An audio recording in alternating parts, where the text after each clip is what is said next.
terbaru, Jokowi ini berani menyatakan ijazahnya asli begitu ya. Dan terkait hal tersebut, Kabareskrim Susno Duaji pun akhirnya memberi hormat atau mengapresiasi dari keberanian Jokowi ini.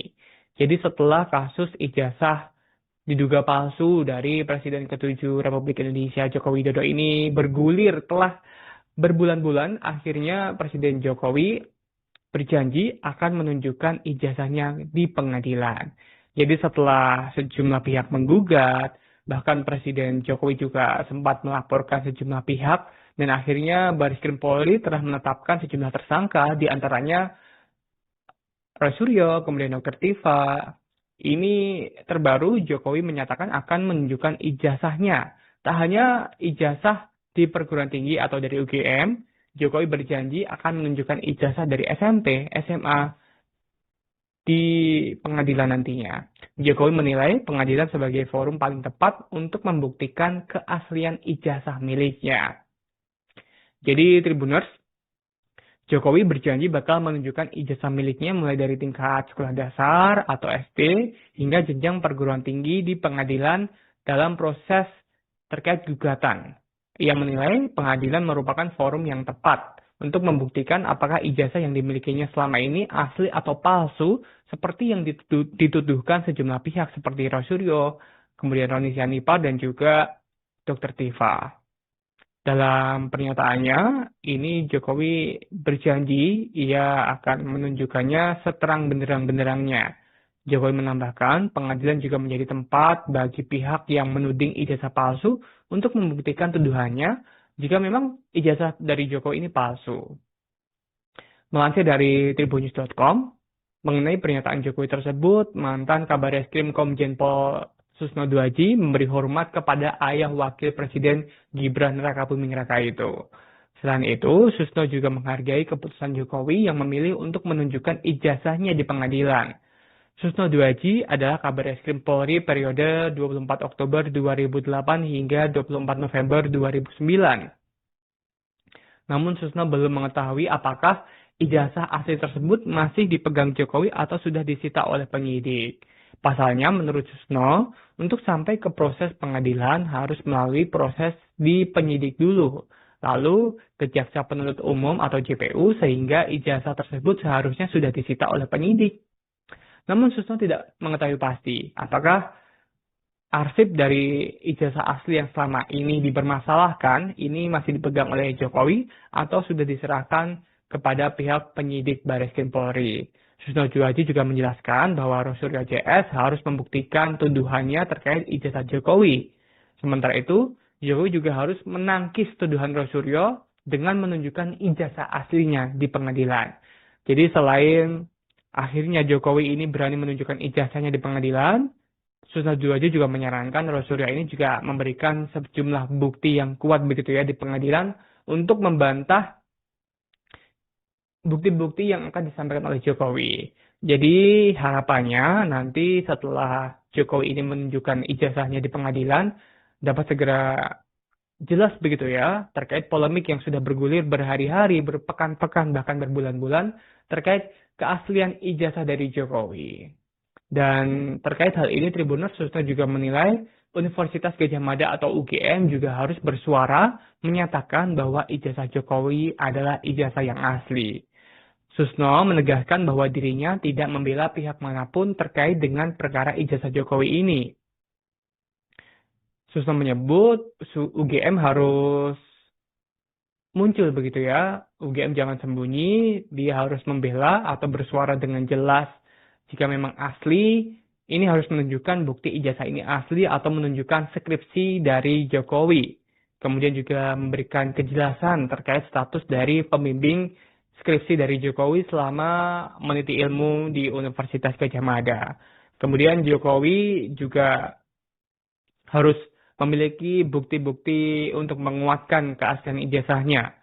Dan sebelumnya Jokowi ini mengaku siap menunjukkan ijazah asli kelulusannya dari sekolah dasar hingga sarjana di pengadilan. Menurut dia, pengadilan ini forum yang tepat begitu ya untuk membuktikan keaslian ijazahnya. Jokowi membawa persoalan ini karena hukum agar pembelajaran untuk tidak mudah menuduh seseorang, termasuk terkait ijazah, di mana Roy Suryo YS ini menuduh ijazah Jokowi ini palsu. Bahkan saat mendaftar sebagai calon wali kota, Jokowi disebut juga sudah melakukan pemalsuan ijazah. Kemudian saat mengajukan pendaftaran sebagai presiden, ia juga dituding sudah menggunakan ijazah palsu. Menurut Jokowi, kasus serupa bisa terjadi ke orang lain jika ia tidak membawa kasus ini karena hukum. Itulah alasan dari Jokowi akhirnya melaporkan Roy Suryo, Roni Sianipar, Dr. Diva, dan teman-temannya terkait tudingan pencemaran nama baik atau tuduhan ijazah palsu ini. Seperti diketahui Tribuners, Polda Metro Jaya menetapkan 8 orang sebagai tersangka kasus tudingan ijazah palsu dari Jokowi ini. Kasus ini merupakan hasil pelaporan yang dilakukan Jokowi ke Polda Metro Jaya. Kedelapan tersangka dalam kasus ini dibagi dalam 2 klaster. Klaster pertama ada 5 orang dan kedua ini ada 3 orang. Klaster pertama ini ada Egy Sujana, Kurniatri Royani, M. Rizal Fadila, Rusam Effendi, dan Hari Lubis yang dijerat dengan pasal 310 mengenai pencemaran nama baik dan juga fitnah. Pasal 311 tentang fitnah, pasal 160 KUHP mengenai pasal 27A junto pasal 45 ayat 4 dan atau pasal 28 ayat 2 junto pasal 45 ayat UITE. Sementara klaster kedua, yakni sang bintang begitu ya dari kasus ini ada Roy Suryo, Rismon Sianipar dan juga Tifauziah yang dikenakan pasal 310 KUHP mengenai pencemaran nama baik dan juga fitnah, kemudian pasal 311 KUHP tentang fitnah, pasal 32 ayat 1 junto pasal 48 ayat 1, pasal 34 junto pasal 51 ayat 1, pasal 27A junto pasal 45 ayat 4, pasal 28 ayat 2 junto pasal 45 ayat 2 tentang Undang-Undang ITE. Jadi memang Roy Suryo, Rismon Sianipar dan juga Dr. Diva ini dijerat pasal berlapis terkait tudingan ijazah palsunya yang dikemukakan ke publik. Kita tunggu Tribuners seperti apa proses pengadilan nanti. Apakah di pengadilan Jokowi berhasil membuktikan bahwa ijazahnya palsu atau malah pihak sebaliknya. Di mana bukti-bukti yang akan disampaikan Roy Suryo, Rismon dan juga Dr. Diva ini akan membuktikan bahwa ijazah ini dari Jokowi benar-benar palsu seperti yang mereka tuduhkan atau mereka gagal membuktikan tuduhan mereka. Kita tunggu ke depannya Tribuners. 17 ya jabatan di Kementerian dan Lembaga Sipil yang sebenarnya ini adalah pembangkangan terhadap putusan Mahkamah Konstitusi. Jadi konteks pemeriksaan umum, biasa saja seorang penyidik menunjukkan barang bukti yang telah disita untuk meminta keyakinan sekaligus memastikan orang yang mau diperiksa apakah sudah melihat atau belum. Pada faktanya saat pemeriksaan Bapak Rizal Fadilah, Ibu Kurniatri Royani, keduanya telah meminta kepada penyidik untuk ditunjukkan, tapi saat itu tidak diberikan akses dengan alasan bahwa ijazah tersebut masih disita oleh Polda dan diperiksa Barreskrim di bagian Puslapor Barreskrim Mabes Polri. Kami harapkan hari ini sudah tidak ada alasan lagi. Namun sekali lagi, kami tentu saja tidak cukup memiliki keyakinan bahwa hal itu akan dipenuhi oleh penyidik Polda Metro Jaya. Mengapa? Karena hari ini kebijakan dari institusi kepolisian yang kita cintai ini alih-alih teguh dan konsisten mengikuti hukum, asas, prosedur, dan substansinya, tetapi berulang kali menunjukkan anomali-anomali bahkan kontradiksi. Terakhir, setelah Mahkamah Konstitusi mengeluarkan keputusan yang mewajibkan institusi kepolisian tunduk pada ketentuan pasal 28 ayat 3 Undang-Undang Kepolisian, di mana ditegaskan bahwa institusi kepolisian anggotanya tidak bisa menduduki jabatan sipil di luar institusi kepolisian kecuali dalam 2 keadaan, yakni anggota kepolisian tersebut sudah pensiun atau yang kedua mengajukan pengunduran diri. Tapi lagi-lagi kita justru malah kecewa karena bukannya atau alih-alih menerbitkan peraturan Kapolri untuk mentaati konsekuensi dari putusan Mahkamah Konstitusi. Tapi terakhir Saudara Listio Sigit Prabowo selaku Kapolri malah mengeluarkan Perkapolri nomor 10 tahun 2025 yang substansinya justru memberikan izin kepada anggota Polri untuk menduduki jabatan ya 17 ya jabatan di Kementerian dan Lembaga Sipil yang sebenarnya ini adalah pembangkangan terhadap putusan Mahkamah Konstitusi. Jadi kami datang memenuhi undangan ini bukan karena akan ada keyakinan, apa yang kami mintakan akan dipenuhi oleh institusi kepolisian, tapi kami memiliki niat akan kami sampaikan kepada seluruh rakyat. Kami ingin sampaikan kepada seluruh rakyat bahwa di negeri ini masih ada bagian dari putra-putra terbaik negeri ini yang peduli terhadap institusi penegakan hukum di negeri ini, yang peduli terhadap kejujuran, yang peduli terhadap kebenaran, yang peduli terhadap keadilan, terus mengupayakan kebenaran keadilan itu ditegakkan meskipun anomali dan kontradiksi itu selalu ditelanjangi oleh institusi itu kepada kita semuanya. Jadi sekali lagi meskipun apapun hasilnya kita tetap akan terus memperbaiki negeri ini. Karena kita lahir dan dibesarkan negeri ini bukan hanya milik polisi, negeri ini bukan hanya milik jaksa, negeri ini bukan hanya milik saudara Joko Widodo, tapi negeri ini adalah milik kita segenap rakyat Indonesia.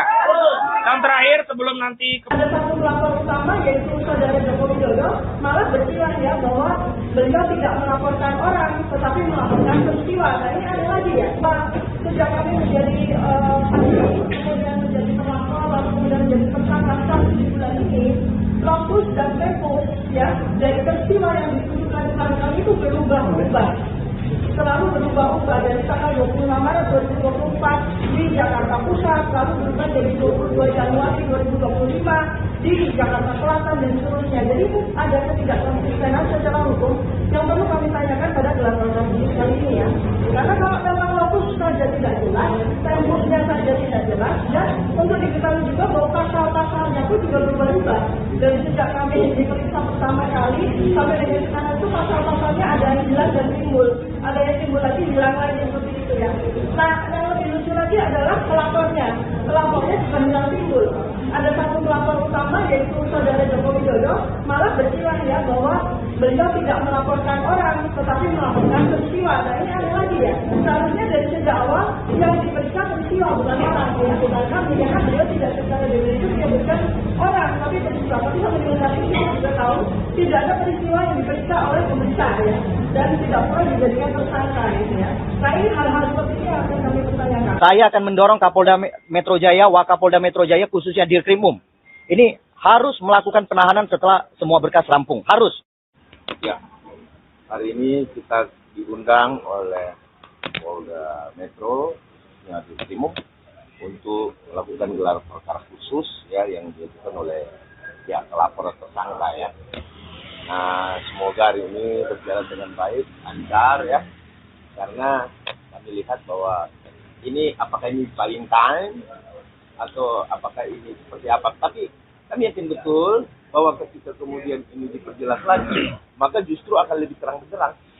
Karena gelar perkara itu bagaimana duduk perkaranya, seperti apa pelaporannya, kemudian pembuktiannya bagaimana, itu akan dibahas di dalam gelar perkara. Tetapi ini bukan berarti menghilangkan tindak pidana. Atau bisakah gelar perkara ini menghilangkan tindak pidana atau kembali menjadi SP3? Nah, ini tentu jauh dari harapan. Karena gelar perkara itu hanya menunjukkan bukti mana, kemudian seperti apa peristiwa tindak pidananya. Ini akan kita jelaskan semua di dalam. Ya, Predi Bersatu khususnya kami hadiri karena memang ini sangat resmi ya bagi pelapor. Ada tambahan Pak Ketum? Ya, jadi kita cuma hari ini penuhi panggilan dari Polda Metro untuk mengikuti gelar perkara khusus. Kita cuma datang mengakomodir apa yang harus disampaikan di dalam nanti. Bukti fakta-fakta semua kan sudah jelas ya. Jadi tinggal kita lihat bagaimana gelar perkara hari ini. Saya berharap bahwa semua akan berjalan dengan baik dan tidak ada perdebatan apapun. Karena ini bukan pengadilan. Kalau pengadilan baru kita berdebat. Ini hanya presentasi apa yang jadi fakta-fakta dan bukti-bukti. Saya kira itu aja. Ada bukti. Nah, terima kasih. Ada yang dibawa enggak Pak? Bukti-bukti. Tidak ada lagi bukti-bukti. Ya, artinya hanya di Materi gelar aja, materi gelar. Yang kami bawa materi gelar. Materi gelar, kami menyiapkan materi, kemudian itu dipaparkan bahwa dudukan perkara peristiwanya tanggal berapa, sampai tanggal berapa, bukti sampai tanggal berapa. Kemudian pengembangan dari pihak penyidik seperti apa itu akan disinkronkan nanti. Ya. Bahwa dari kami, terus kemudian pengembangannya, terus pasal-pasal yang diterapkan kemudian oleh penyidik juga itu akan disampaikan kepada eksternal maupun internal. Karena saya dengar ada eksternal ya, ada dari Kompolnas, Saya nggak tahu apa sudah datang apa belum. Kompolnas, Ombudsman. kemudian Ombudsman. terus ada beberapa lagi ya yang dari pihak eksternal. Nah itu akan dipaparkan. Jadi saya rasa disinilah semakin menguatkan laporan-laporan baik dari pihak Bapak Joko Widodo dan kami sebagai pelapor, sama-sama sebagai pelapor tentu akan menguatkan itu. Yang Ya. hadir akan siapa aja? Yang pastikan hadir itu pengacara Bapak Joko Widodo, kami sebagai pelapor Project 1, terus kemudian ada Andi Kurniawan. Marek Samuel. Samuel kan ya. Nah itu akan hadir semua. Tapi kami mungkin sudah berada di dalam. Kami kan belum berada di dalam, agak telat-telat sedikit kan jam 10 mulai tanya. Gitu. Ya, ada lagi? Akan ikut 2 sesi. Tentu 2 sesi. Ya, tentu 2 sesi. Karena gini, 28 ayat 2 itu dijatuhkan pada klaster pertama ya. Terus 160 klaster kedua. 160 kemudian Klaster pertama. 160 klaster pertama. Ya, begitu. Ya. Ada lagi? Sudah? Oke, cukup ya.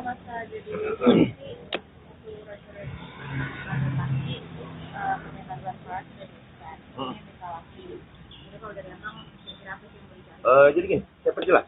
Permintaan Roy Surya terhadap waktu jadi saksi, menjadi saksi itu permohonan itu diajukan. Saya rasa saya tidak mendengar dia mengajukan pada saat menjadi saksi. Iya. Tapi itu diajukan di gelar perkara di Mabes Polri.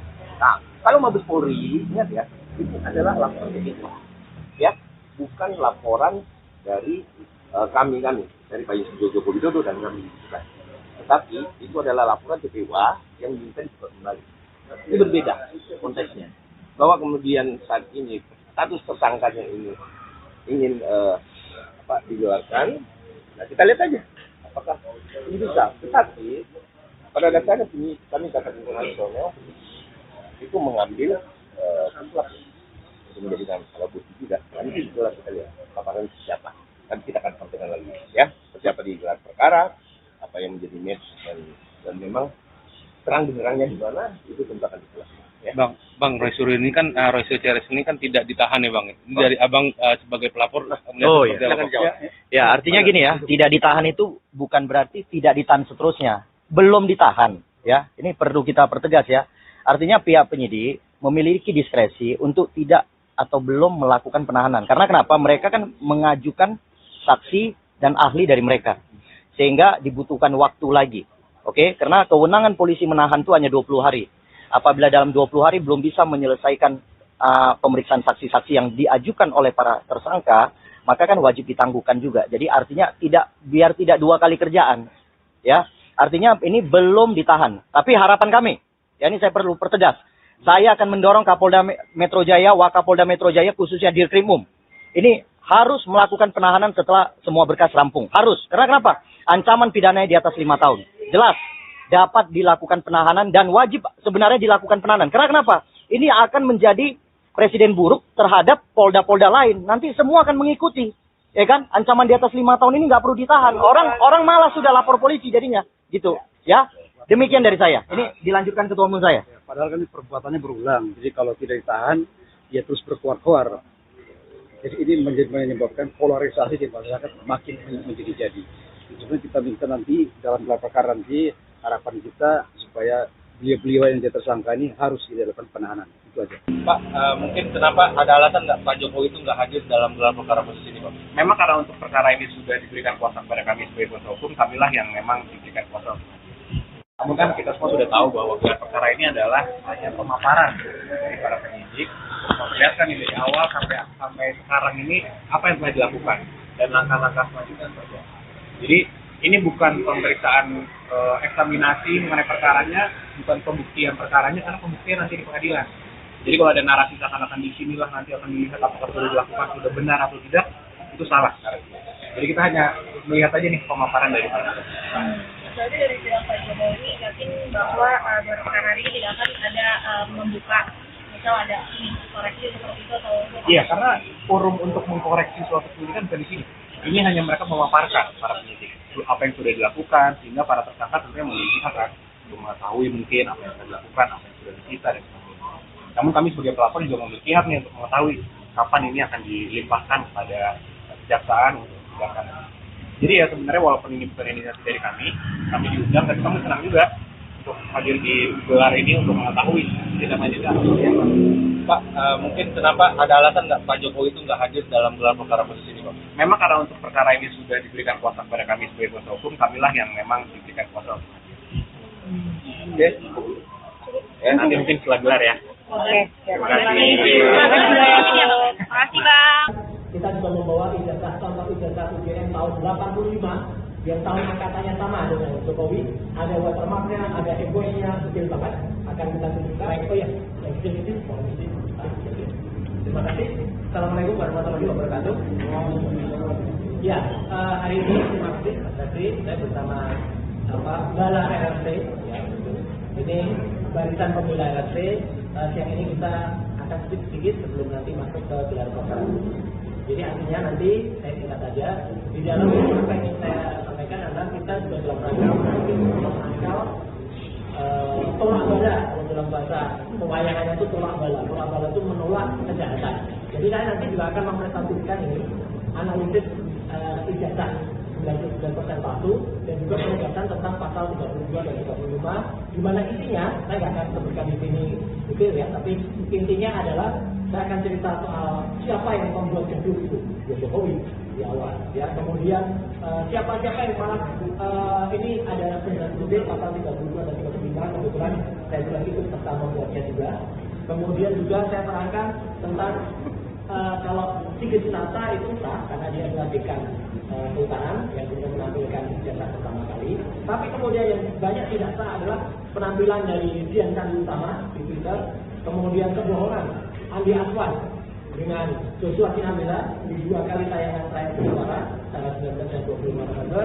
Kemudian juga analisis dari Topi Merah ya tentang logo UGM yang kemudian logonya itu rusak gara-gara Andi Aswan dan Joshua.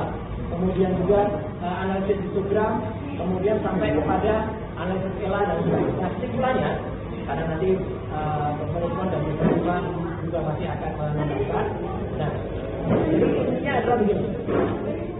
Intinya adalah kausa primanya adalah justru Jokowi. Kemudian saya menjelaskan bahwa kami ini bertiga ini disebut telah melanggar pasal 32 dan 35 Undang-Undang ITE, telah melakukan rekayasa perubahan, membuat debat diabetes dan sebagainya. Itu semua kami tolak karena kami tidak melakukan rekayasa apapun. Ya, intinya kami melakukan analisis. Hasil dari analisis itulah hasil dari software atau program. Nanti detail Bang Stefan juga pasti akan menyampaikan. Justru mereka lah kayak Andi Aswan, Joshua Sinambela yang harusnya kena. Jadi intinya yang akan kita tangkal di situ. Kemudian kita jelaskan, kita juga membawa ijazah contoh ijazah UGM tahun 85 yang tahun angkatannya sama dengan Jokowi. Ada watermarknya, ada egoisnya, detail banget. Akan kita tunjukkan. Kemudian ada ijazah pembanding yang kita tampilkan di mana ini kalimat yang sangat legendaris. Ijazahnya Jokowi itu kecotok, ya keluar. Kemudian logonya Pateng Rekor, ya disebutkan. Contoh sebagai Pateng Rekor. Kemudian kami juga menjelaskan bukti pre-evidence yang kami periksa bertiga waktu itu skripsi Jokowi tidak ada nama, tidak ada dugaan kemudian dan kemudiannya nama Profesor Dr. Pak sudah Profesor pada dia masih dokter saat itu dan tidak ada nama Profesor Dr. Ahmad Sumitro, Profesor Dr. Ahmad Sumitro ya Pak sudah Profesor padahal itu masih dokter, kemudian nama Pak Kasmus yang tidak ada. Intinya tidak ada lembar kemudian yang sangat penting.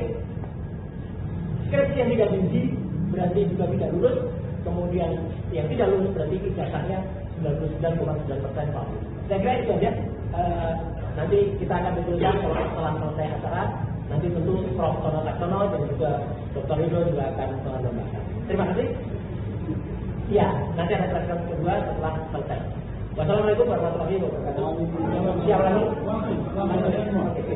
Ya. Untuk masuk terima kasih Amelia dan sebagai pengawal saya ya bahwa kami ini membuktikan pada gelar perkara bahwa semua yang kami lakukan adalah analisa dan kajian ilmiah. Itu confirm dari kami oleh karena itu kami ya mengundang ya 2 orang ahli Profesor Tono Laksono dan Dr. Rido Rahmadi ya untuk memberikan pandangan-pandangannya bahwa semua operasi atau semua kajian yang terkait dengan digital image processing maupun AI atau neural network itu semua berdasarkan kajian ilmiah yang terparameterisasi, artinya terukur berdasarkan parameter-parameter yang umumnya dalam presentasi. Ya, oleh karena itu kami ingin mendengarkan kajian mereka, ya, pembuktian dari ahli dari kepolisian maupun ahli dari Pak Joko Widodo, apakah benar apakah mereka bisa membuktikan tuduhan mereka bahwa kami mengedit, merekayasa, memanipulasi dengan cara-cara yang tidak ilmiah, terutama penjelasan tentang ROI atau Region of Interest yang jahat, sehingga ini bisa dikategorikan kejadian atau tindak pidana sesuai yang diatur pada pasal 32 atau 35. Oleh karena itu kami akan men-challenge setiap ahli dari pihak mereka, dan kami juga membawa ahli, dan kami juga punya kajian sendiri. Saya akan presentasikan, saya akan bawa laptop open source, ahli dari pihak Joko Widodo maupun pihak kepolisian bisa memeriksa open source atau kode sumber terbuka jika mereka mencurigai bahwa kami memanipulasi. Oleh karena itu, ya, ini sebagai pembelajaran kita, yang demokrasi kita tidak boleh dipatu hanya karena hasil kajian itu tidak menyenangkan pihak penguasa. Ini sangat penting karena ini batu ujian bagi demokrasi kita. Ya, ini batu ujian bagi demokrasi kita. Kita telah membuktikan dan dikompilasi dalam buku JWP. Sampai detik ini tidak ada bantahan atau kajian dari mereka, kecuali podcast internal ataupun sinas. Ya. Sebagai peneliti seharusnya yang berseberangan harusnya menuliskan juga bukunya. Tulisannya itu baru sangat beragam, bukan langsung mengkriminalkan, menuduh hanya karena berada di depan penyidik. Kami ingin menantang polisi supaya mendengarkan juga ahli yang berseberangan dengan ahli yang dipanggil mereka.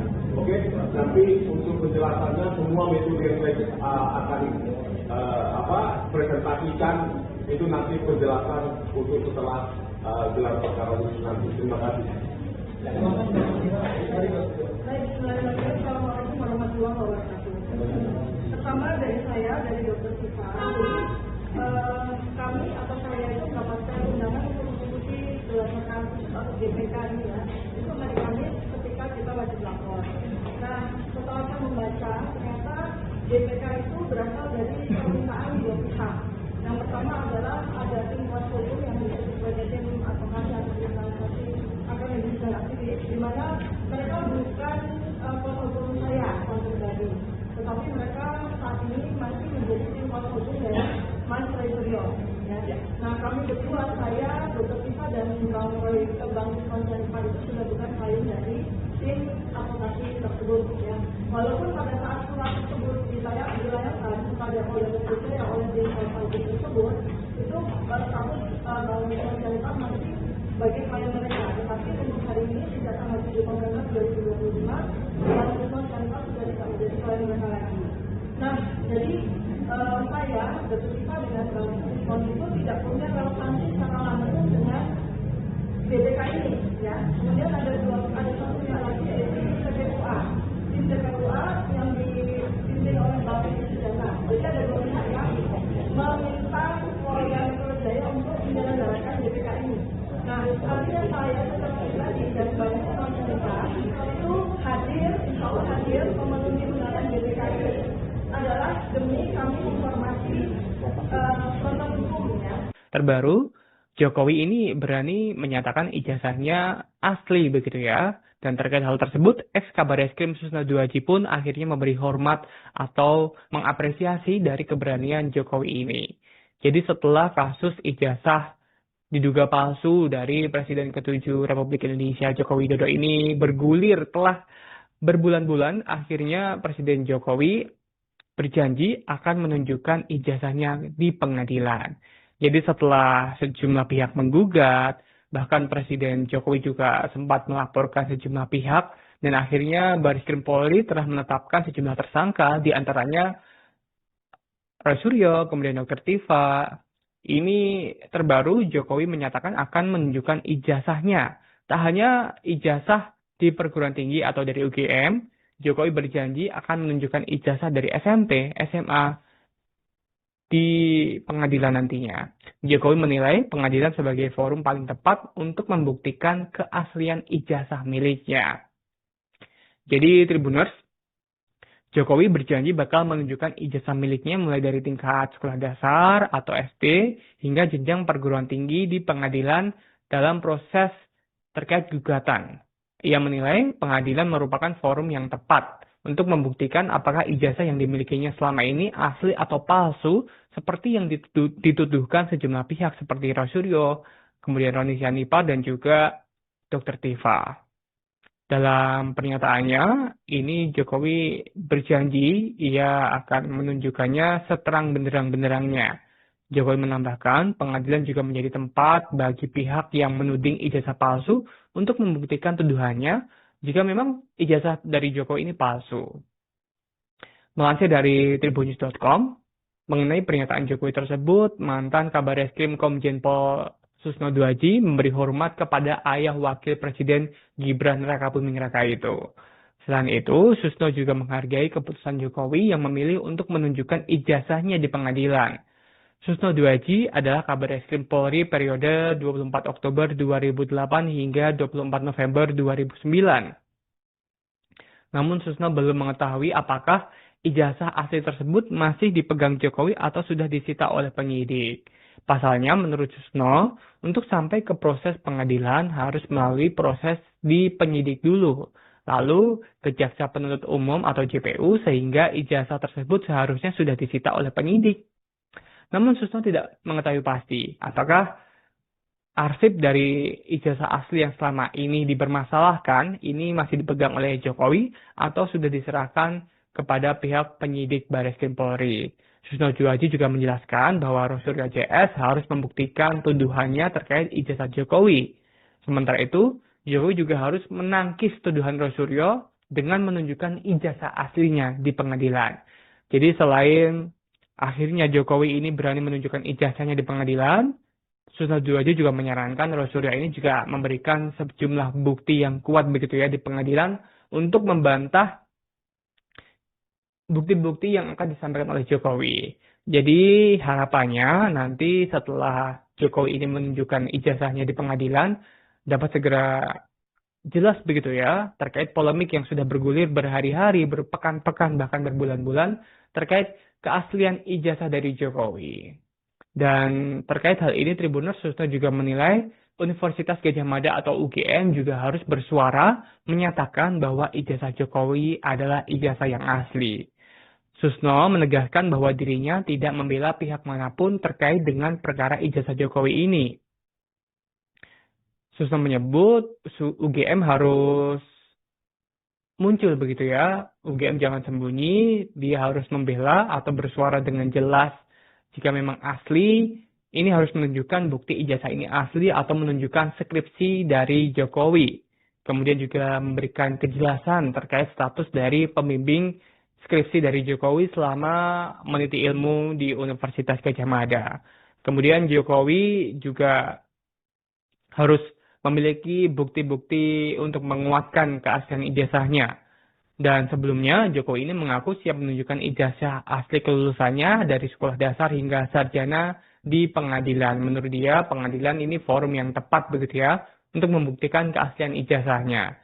Jokowi membawa persoalan ini karena hukum agar pembelajaran untuk tidak mudah menuduh seseorang, termasuk terkait ijazah di mana Roy Suryo JS ini menuduh ijazah Jokowi ini palsu.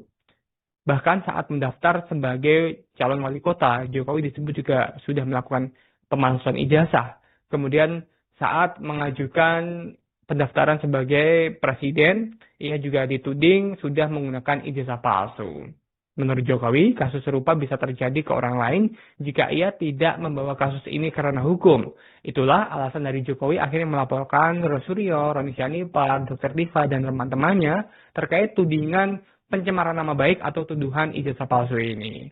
Seperti diketahui Tribuners, Polda Metro Jaya menetapkan 8 orang sebagai tersangka kasus tudingan ijazah palsu dari Jokowi ini.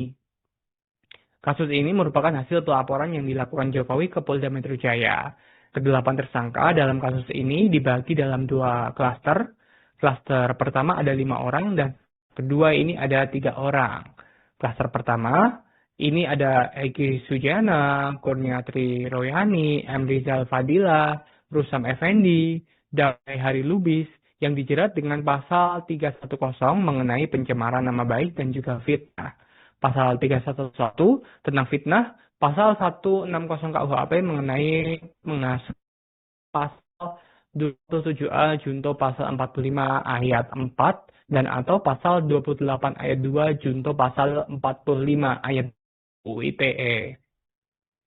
Sementara klaster kedua, yakni sang bintang begitu ya dari kasus ini, ada Roy Suryo, Rismond Sianipar, dan juga Tifauziah yang dikenakan pasal 310 KUHP mengenai pencemaran nama baik dan juga fitnah, kemudian pasal 311 KUHP tentang fitnah, pasal 32 ayat 1 junto pasal 48 ayat 1, pasal 34 junto pasal 51 ayat 1, pasal 27A junto pasal 45 ayat 4, pasal 28 ayat 2 junto pasal 45 ayat 2 tentang Undang-Undang ITE. Jadi memang Roy Suryo, Rismond Sianipar, dan juga Dr. Tifa ini dijerat pasal berlapis terkait tudingan ijazah palsunya yang dikemukakan ke publik. Kita tunggu Tribuners seperti apa proses pengadilan nanti, apakah di pengadilan Jokowi berhasil membuktikan bahwa ijazahnya palsu atau malah pihak sebaliknya, di mana bukti-bukti yang akan disampaikan Roy Suryo, Rismond, dan juga Dr. Tifa ini akan membuktikan bahwa ijazah ini dari Jokowi benar-benar palsu seperti yang mereka tuduhkan atau mereka gagal membuktikan tuduhan mereka. Kita tunggu ke depannya Tribuners. 17 ya, jabatan di Kementerian dan Lembaga Sipil yang sebenarnya ini adalah pembangkangan terhadap putusan Mahkamah Konstitusi. Jadi konteks pemeriksaan umum, biasa saja seorang penyidik menunjukkan barang bukti yang telah disita untuk meminta keyakinan sekaligus memastikan orang yang mau diperiksa apakah sudah melihat atau belum. Pada faktanya saat pemeriksaan Bapak Rizal Fadilah, Ibu Kurniati Royani, keduanya telah meminta kepada penyidik untuk ditunjukkan, tapi saat itu tidak diberikan akses dengan alasan bahwa ijazah tersebut masih disita oleh Polda dan diperiksa Barreskrim di bagian Puslapor Barreskrim Mabes Polri. Kami harapkan hari ini sudah tidak ada alasan lagi. Namun sekali lagi, kami tentu saja tidak cukup memiliki keyakinan bahwa hal itu akan dipenuhi oleh penyidik Polda Metro Jaya. Mengapa? Karena hari ini kebijakan dari institusi kepolisian yang kita cintai ini, alih-alih teguh dan konsisten mengikuti hukum, asas, prosedur, dan substansinya, tetapi berulang kali menunjukkan anomali-anomali bahkan kontradiksi. Terakhir, setelah Mahkamah Konstitusi mengeluarkan keputusan yang mewajibkan institusi kepolisian tunduk pada ketentuan pasal 28 ayat 3 Undang-Undang Kepolisian, di mana ditegaskan bahwa institusi kepolisian anggotanya tidak bisa menduduki jabatan sipil di luar institusi kepolisian kecuali dalam dua keadaan, yakni anggota kepolisian tersebut sudah pensiun atau yang kedua mengajukan pengunduran diri. Tapi lagi-lagi kita justru malah kecewa karena bukannya atau alih-alih menerbitkan peraturan Kapolri untuk mentaati konsekuensi dari putusan Mahkamah Konstitusi. Tapi terakhir, Saudara Listio Sigit Prabowo selaku Kapolri malah mengeluarkan Perkapolri nomor 10 tahun 2025 yang substansinya justru memberikan izin kepada anggota Polri untuk menduduki jabatan 17 ya, jabatan di Kementerian dan Lembaga Sipil yang sebenarnya ini adalah pembangkangan terhadap putusan Mahkamah Konstitusi. Jadi kami datang memenuhi undangan ini bukan karena akan ada keyakinan apa yang kami mintakan akan dipenuhi oleh institusi kepolisian, tapi kami memiliki niat akan kami sampaikan kepada seluruh rakyat. Kami ingin sampaikan kepada seluruh rakyat bahwa di negeri ini masih ada bagian dari putra-putra terbaik negeri ini yang peduli terhadap institusi penegakan hukum di negeri ini, yang peduli terhadap kejujuran, yang peduli terhadap kebenaran, yang peduli terhadap keadilan, terus mengupayakan kebenaran keadilan itu ditegakkan meskipun anomali dan kontradiksi itu selalu ditelanjangi oleh institusi itu kepada kita semuanya. Jadi sekali lagi, meskipun apapun hasilnya, kita tetap akan terus memperbaiki negeri ini. Karena kita lahir dan dibesarkan negeri ini bukan hanya milik polisi, negeri ini bukan hanya milik jaksa, negeri ini bukan hanya milik Saudara Joko Widodo, tapi negeri ini adalah milik kita segenap rakyat Indonesia. Dan terakhir, sebelum nanti ada satu pelapor utama yaitu Saudara Joko Widodo malah berkilah ya bahwa beliau tidak melaporkan orang, tetapi melaporkan peristiwa. Dan ini ada lagi ya, Pak, sejak kami menjadi kemudian menjadi pelapor kemudian menjadi tersangka selama 7 bulan ini, lokus dan tempo ya dari peristiwa yang ditujukan kepada kami itu berubah-ubah. Selalu berubah-ubah dari tanggal 25 Maret 2024 di Jakarta Pusat, lalu berubah jadi 22 Januari 2025 di Jakarta Selatan dan seterusnya. Jadi itu ada ketidakkonsistenan secara hukum yang perlu kami tanyakan pada gelar perkara kali ini ya. Karena kalau memang lokus saja tidak jelas, temponya saja tidak jelas, dan untuk diketahui juga bahwa pasal-pasalnya pun juga berubah-ubah. Dari sejak kami diperiksa pertama kali sampai dengan sekarang itu pasal-pasalnya ada yang hilang dan timbul, ada yang timbul lagi, hilang lagi seperti itu ya. Nah, yang lebih lucu lagi adalah pelapornya sudah hilang timbul. Ada satu pelapor utama yaitu saudara Joko Widodo malah berkilah ya bahwa beliau tidak melaporkan orang tetapi melaporkan peristiwa. Nah ini ada lagi ya. Seharusnya dari sejak awal yang diperiksa peristiwa bukan orang ya, bukan kami, karena beliau tidak secara definitif menyebutkan orang tapi peristiwa. Tapi sampai dengan saat ini kita sudah tahu tidak ada peristiwa yang diperiksa oleh pemerintah ya, dan tidak pula dijadikan tersangka gitu ya. Nah ini hal-hal seperti ini yang akan kami pertanyakan. Saya akan mendorong Kapolda Metro Jaya, Wakapolda Metro Jaya khususnya Dirkrim Um. Ini harus melakukan penahanan setelah semua berkas rampung. Harus. Ya, hari ini kita diundang oleh Polda Metro yang Dirkrim Um untuk melakukan gelar perkara khusus ya yang dilakukan oleh pihak pelapor atau tersangka ya. Nah, semoga hari ini berjalan dengan baik, lancar ya. Karena kami lihat bahwa ini apakah ini buying time atau apakah ini seperti apa. Tapi kami yakin betul bahwa ketika kemudian ini diperjelas lagi, maka justru akan lebih terang-benderang. Karena gelar perkara itu bagaimana duduk perkaranya, seperti apa pelaporannya, kemudian pembuktiannya bagaimana, itu akan dibahas di dalam gelar perkara. Tetapi ini bukan berarti menghilangkan tindak pidana. Atau bisakah gelar perkara ini menghilangkan tindak pidana atau kembali menjadi SP3?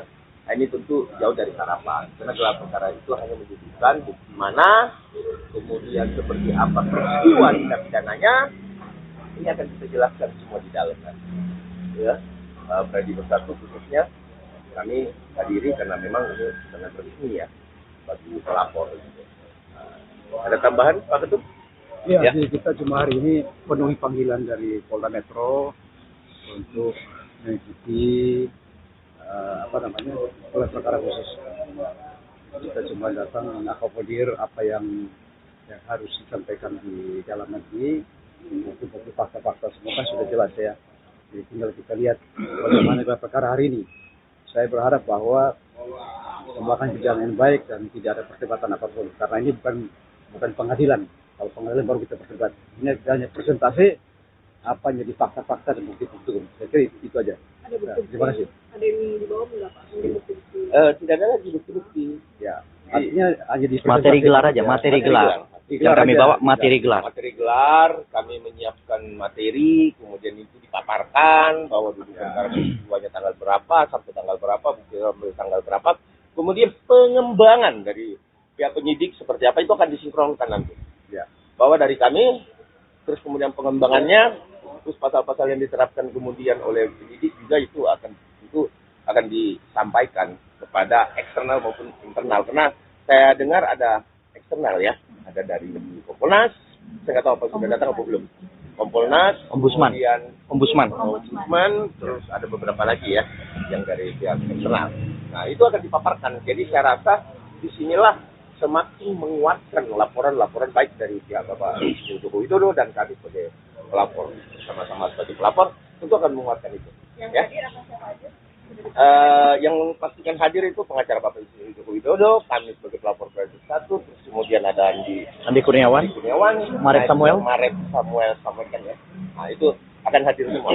Tapi kami mungkin sudah berada di dalam.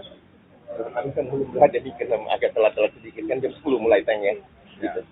Ya, ada lagi? Akan ikut 2 sesi lagi. Tentu 2 sesi. Ya, tentu 2 sesi. Karena gini, 28 ayat 2 itu dijatuhkan pada klaster pertama ya. Terus 60 klaster kedua. 160 kemudian klaster pertama. 160 klaster pertama. Ya, begitu. Ya. Ada lagi? Sudah. Cukup ya.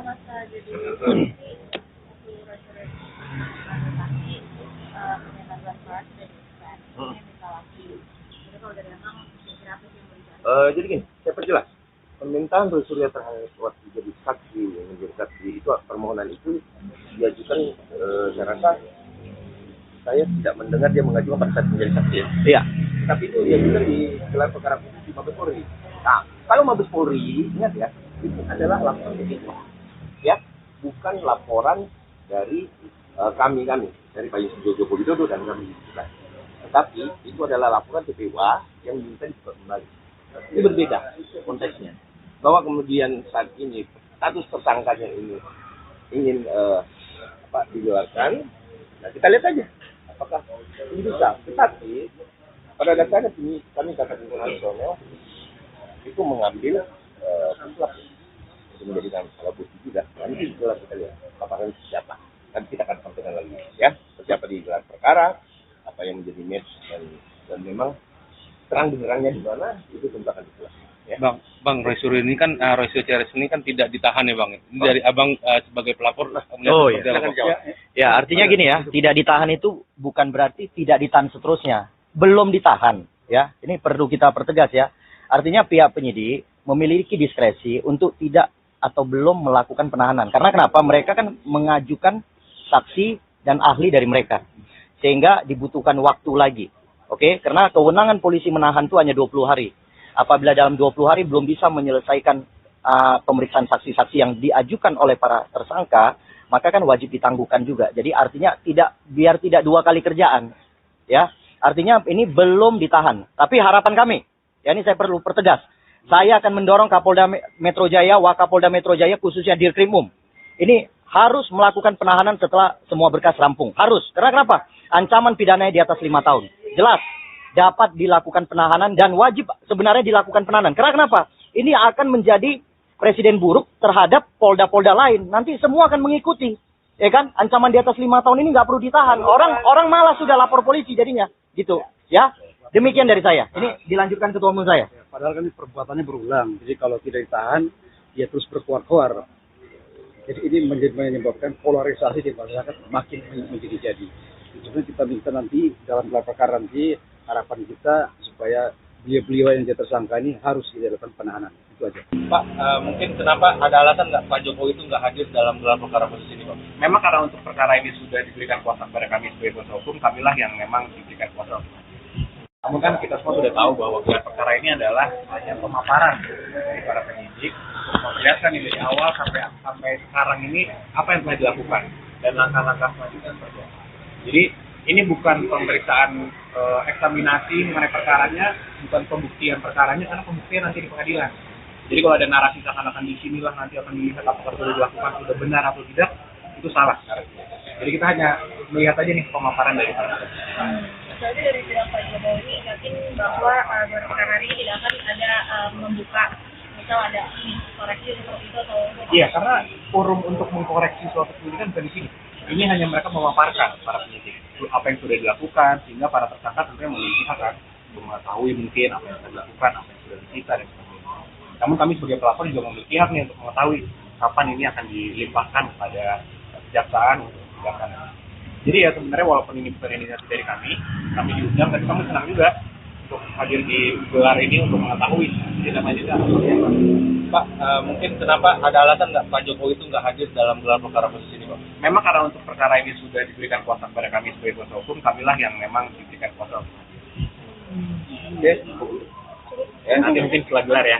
Oke. Terima kasih. Terima kasih, Bang.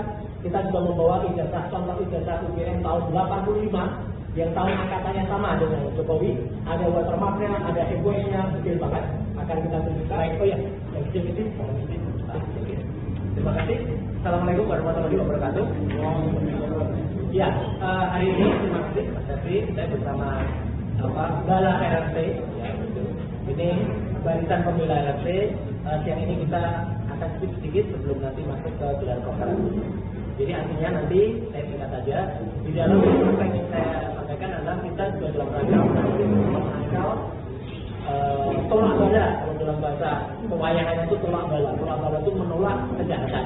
Jadi saya nanti juga akan mempresentasikan ini analisis ijazah 99% palsu, dan juga penegasan tentang pasal 32 dan 35, di mana intinya, saya nggak akan sebutkan di sini detail ya, tapi intinya adalah saya akan cerita soal siapa yang membuat gaduh itu, Jokowi di awal, ya. Kemudian siapa yang malah ini ada benar-benar pasal 32 dan 35, kebetulan saya juga ikut serta membuatnya juga. Kemudian juga saya terangkan tentang kalau Sigit Sunarta itu sah karena dia adalah dekan Sultanan yang juga menampilkan ijazah pertama kali. Tapi kemudian yang banyak tidak sah adalah penampilan dari Dian Sandi Utama di Twitter, kemudian kebohongan Andi Aswan dengan Joshua Sinambela di 2 kali tayangan Prime Suara tanggal 19 dan 25 November. Kemudian juga analisis dari Topi Merah ya tentang logo UGM yang kemudian logonya itu rusak gara-gara Andi Aswan dan Joshua. Kemudian juga analisis histogram, kemudian sampai kepada analisis skala dan kesimpulannya karena nanti Dr. Usman dan Dr. Usman juga masih akan menambahkan. Nah, intinya adalah begini. Ya. Intinya adalah kaum taklimanya adalah justru Jokowi. Kemudian saya menjelaskan bahwa kami ini bertiga ini disebut telah melanggar pasal 32 dan 35 Undang-Undang ITE, telah melakukan rekayasa perubahan, membuat debat pilpresnya dan sebagainya. Itu semua kami tolak karena kami tidak melakukan rekayasa apapun. Ya, intinya kami melakukan analisis. Hasil dari analisis itulah hasil dari software atau program. Nanti betul Bang Irfan juga pasti akan menyampaikan. Justru mereka lah kayak Andi Aswan, Joshua Sinambela yang harusnya kena. Jadi intinya yang akan kita tangkal itu. Kemudian kita jelaskan, kita juga membawa ijazah contoh ijazah UGM tahun 85 yang tahun angkatannya sama dengan Jokowi. Ada watermarknya, ada egoisnya, detail banget akan kita tunjukkan. Kemudian ada ijazah pembanding yang kita tampilkan di mana ini kalimat yang sangat legendaris. Ijazahnya Jokowi itu pertama, ya keluar. Kemudian logonya Paceng Plekok, ya gitu kan. Bapak beberapa ijazah. Kemudian kami juga menjelaskan bukti primary evidence yang kami periksa bertiga waktu itu skripsi Jokowi tidak ada nama, tidak ada bukan kemudian tidak ada kemudiannya nama Profesor Dr. sudah profesor ada dia masih dokter saat itu dan tidak ada nama Profesor Dr. Ahmad Sumitro, Profesor Dr. Ahmad Sumitro ya sudah profesor padahal waktu itu masih dokter. Kemudian nama Pak Kasmus yang tidak ada. Intinya tidak ada lembar pengujian yang sangat penting. Skripsi yang tidak diuji berarti juga tidak lulus. Kemudian yang tidak lulus berarti ijazahnya 99,9% palsu. Saya kira itu saja. Nanti kita akan dituliskan setelah selesai acara. Nanti tentu Prof. Tono Taksono dan juga Dr. Ridho juga akan menambahkan. Terima kasih. Ya, nanti akan kita kedua setelah selesai. Wassalamualaikum warahmatullahi wabarakatuh. Siap lagi? Ya. Untuk termasuk kami media dan sebagai statement awal saya ya bahwa kami ingin membuktikan pada gelar perkara bahwa semua yang kami lakukan adalah analisa dan kajian ilmiah. Itu confirm dari kami, oleh karena itu kami ya menegang ya 2 orang ahli, Profesor Tono Taksono dan Dr. Ridho Rahmadi ya untuk memberikan pandangan-pandangannya bahwa semua operasi atau semua kajian yang terkait dengan digital image processing maupun AI atau neural networks itu semua berdasarkan kajian ilmiah yang terparameterisasi, artinya terukur berdasarkan parameter-parameter yang umumnya dalam presentasi. Ya, oleh karena itu kami ingin mendengarkan kajian mereka, ya, pembuktian dari ahli dari kepolisian maupun ahli dari Pak Joko Widodo, apakah benar apakah mereka bisa membuktikan tuduhan mereka bahwa kami mengedit, merekayasa, memanipulasi dengan cara-cara yang tidak ilmiah, terutama penjelasan tentang ROI atau Region of Interest yang jahat, sehingga ini bisa dikategorikan kejadian atau tindak pidana sesuai yang diatur pada pasal 32 atau 35. Oleh karena itu kami akan men-challenge setiap ahli dari pihak mereka, dan kami juga membawa ahli dan kami juga punya kajian sendiri. Saya akan presentasikan, saya akan bawa laptop open source, ahli dari pihak Joko Widodo maupun pihak kepolisian bisa memeriksa open source atau kode sumber terbuka jika mereka mencurigai bahwa kami memanipulasi. Oleh karena itu Ya, ini sebagai pembelajaran kita. Ya, demokrasi kita tidak boleh palsu hanya karena hasil kajian itu tidak menyenangkan pihak penguasa. Ini sangat penting karena ini batu ujian bagi demokrasi kita. Ya, ini batu ujian bagi demokrasi kita. Kita telah membuktikan dan kompilasi dalam buku JWP. Sampai detik ini tidak ada bantahan atau kajian dari mereka kecuali podcast internal ataupun sepihak. Ya. Sebagai peneliti seharusnya yang berkebenaran harusnya menuliskan juga bukunya. Tulisannya itu baru sangat beradab, bukan langsung mengkriminalkan, menuduh hanya karena berada di depan penyidik. Kami ingin menantang polisi supaya mendengarkan juga ahli yang berseberangan dengan ahli yang dipanggil mereka. Oke, nanti untuk penjelasannya semua metode yang saya akan presentasikan itu nanti penjelasan untuk setelah gelar perkara khusus nanti. Terima kasih. Assalamualaikum warahmatullahi wabarakatuh. Pertama dari saya, dari Dr. Siva. Jadi kami atau saya itu mendapatkan undangan untuk mengikuti gelar perkara atau GPK ini ya. Itu hari Kamis ketika kita wajib lapor. Nah, setelah saya membaca, ternyata GPK itu berasal dari permintaan dua pihak.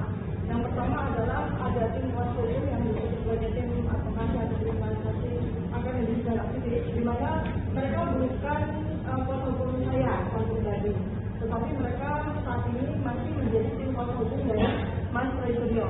Ya. Nah, kami berdua, saya, Dr. Siva dan Bang Roy, Bang Konserifat itu sudah bukan klien dari tim advokasi tersebut. Ya. Walaupun pada saat surat tersebut dilayangkan kepada oleh DPC oleh tim kuasa hukum tersebut, itu status Bang Konserifat masih bagi klien mereka, tetapi untuk hari ini sejak tanggal 7 November 2025, Bang Konserifat sudah tidak menjadi klien mereka lagi. Nah, jadi saya bercerita dengan Bang Konserifat itu tidak punya relevansi secara langsung dengan GPK ini, ya. Kemudian ada satu pihak lagi yaitu TPUA. Tim TPUA yang dipimpin oleh Bang Edi Sujana. Jadi ada dua pihak yang meminta Polda Metro Jaya untuk menyelenggarakan GPK ini. Nah, artinya saya seperti dan banyak teman-teman itu hadir, insya Allah hadir memenuhi undangan GPK ini adalah demi kami informasi tentang hukumnya. Terbaru, Jokowi ini berani menyatakan ijazahnya asli begitu ya. Dan terkait hal tersebut, Ex-Kabareskrim Susna II Haji pun akhirnya memberi hormat atau mengapresiasi dari keberanian Jokowi ini. Jadi setelah kasus ijazah diduga palsu dari Presiden ke-7 Republik Indonesia Joko Widodo ini bergulir telah berbulan-bulan, akhirnya Presiden Jokowi berjanji akan menunjukkan ijazahnya di pengadilan. Jadi setelah sejumlah pihak menggugat, bahkan Presiden Jokowi juga sempat melaporkan sejumlah pihak, dan akhirnya Baris Krim Polri telah menetapkan sejumlah tersangka, di antaranya Roy Suryo, kemudian Dr. Tiva. Ini terbaru Jokowi menyatakan akan menunjukkan ijazahnya. Tak hanya ijazah di perguruan tinggi atau dari UGM, Jokowi berjanji akan menunjukkan ijazah dari SMP, SMA di pengadilan nantinya. Jokowi menilai pengadilan sebagai forum paling tepat untuk membuktikan keaslian ijazah miliknya. Jadi Tribuners, Jokowi berjanji bakal menunjukkan ijazah miliknya mulai dari tingkat sekolah dasar atau SD hingga jenjang perguruan tinggi di pengadilan dalam proses terkait gugatan. Ia menilai pengadilan merupakan forum yang tepat untuk membuktikan apakah ijazah yang dimilikinya selama ini asli atau palsu seperti yang dituduhkan sejumlah pihak seperti Roy Suryo, kemudian Roni Sianipa dan juga Dr. Tiva. Dalam pernyataannya, ini Jokowi berjanji ia akan menunjukkannya seterang benderang-benderangnya. Jokowi menambahkan, pengadilan juga menjadi tempat bagi pihak yang menuding ijazah palsu untuk membuktikan tuduhannya jika memang ijazah dari Jokowi ini palsu. Melansir dari tribunnews.com, mengenai pernyataan Jokowi tersebut, mantan Kabareskrim Komjen Pol Susno II Haji memberi hormat kepada ayah wakil Presiden Gibran Rakabuming Raka itu. Selain itu, Susno juga menghargai keputusan Jokowi yang memilih untuk menunjukkan ijazahnya di pengadilan. Susno Duaji adalah Kabar Eskrim Polri periode 24 Oktober 2008 hingga 24 November 2009. Namun Susno belum mengetahui apakah ijazah asli tersebut masih dipegang Jokowi atau sudah disita oleh penyidik. Pasalnya menurut Susno, untuk sampai ke proses pengadilan harus melalui proses di penyidik dulu, lalu ke jaksa penuntut umum atau JPU sehingga ijazah tersebut seharusnya sudah disita oleh penyidik. Namun Susno tidak mengetahui pasti apakah arsip dari ijazah asli yang selama ini dipermasalahkan ini masih dipegang oleh Jokowi atau sudah diserahkan kepada pihak penyidik Bareskrim Polri. Susno Duaji juga menjelaskan bahwa Rosuryo JS harus membuktikan tuduhannya terkait ijazah Jokowi. Sementara itu, Jokowi juga harus menangkis tuduhan Rosuryo dengan menunjukkan ijazah aslinya di pengadilan. Jadi selain akhirnya Jokowi ini berani menunjukkan ijazahnya di pengadilan, Susno Duaji juga menyarankan Rosuryo ini juga memberikan sejumlah bukti yang kuat begitu ya di pengadilan untuk membantah bukti-bukti yang akan disampaikan oleh Jokowi. Jadi harapannya nanti setelah Jokowi ini menunjukkan ijazahnya di pengadilan dapat segera jelas begitu ya terkait polemik yang sudah bergulir berhari-hari, berpekan-pekan, bahkan berbulan-bulan terkait keaslian ijazah dari Jokowi. Dan terkait hal ini Tribuners Susno juga menilai Universitas Gadjah Mada atau UGM juga harus bersuara menyatakan bahwa ijazah Jokowi adalah ijazah yang asli.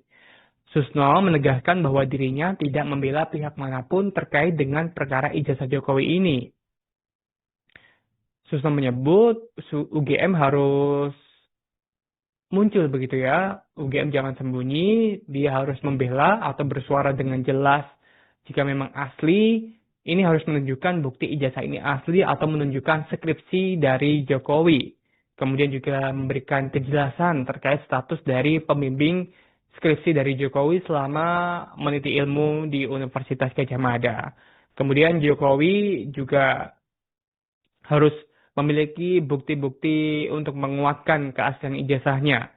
Dan sebelumnya Jokowi ini mengaku siap menunjukkan ijazah asli kelulusannya dari sekolah dasar hingga sarjana di pengadilan. Menurut dia pengadilan ini forum yang tepat begitu ya untuk membuktikan keaslian ijazahnya.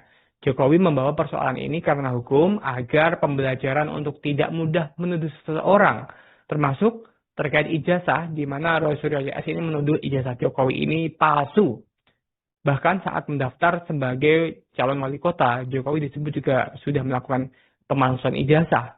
Kemudian saat mengajukan pendaftaran sebagai presiden, ia juga dituding sudah menggunakan ijazah palsu. Menurut Jokowi, kasus serupa bisa terjadi ke orang lain jika ia tidak membawa kasus ini karena hukum. Itulah alasan dari Jokowi akhirnya melaporkan Rosuryo, Roni Sianipar, Dr. Diva, dan teman-temannya terkait tudingan pencemaran nama baik atau tuduhan ijazah palsu ini. Seperti diketahui Tribuners, Polda Metro Jaya menetapkan 8 orang sebagai tersangka kasus tudingan ijazah palsu dari Jokowi ini. Kasus ini merupakan hasil pelaporan yang dilakukan Jokowi ke Polda Metro Jaya. Kedelapan tersangka dalam kasus ini dibagi dalam 2 klaster. Klaster pertama ada 5 orang dan kedua ini ada 3 orang. Klaster pertama ini ada Egy Sujana, Kurniatri Royani, M. Rizal Fadila, Rusam Effendi, Damai Hari Lubis yang dijerat dengan pasal 310 mengenai pencemaran nama baik dan juga fitnah. Pasal 311 tentang fitnah, pasal 160 KUHP mengenai mengasuh, pasal 27A Junto pasal 45 ayat 4 dan atau pasal 28 ayat 2 Junto pasal 45 ayat UITE.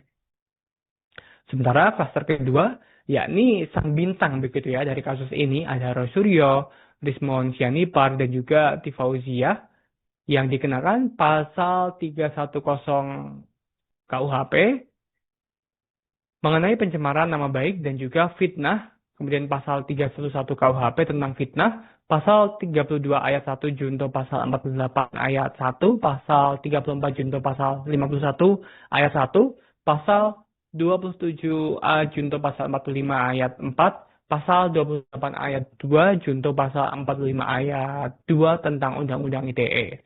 Jadi memang Rosuryo, Rismon Syahnipa, dan juga Dr. Tifa ini dijerat pasal berlapis terkait tudingan ijazah palsunya yang dikemukakan ke publik.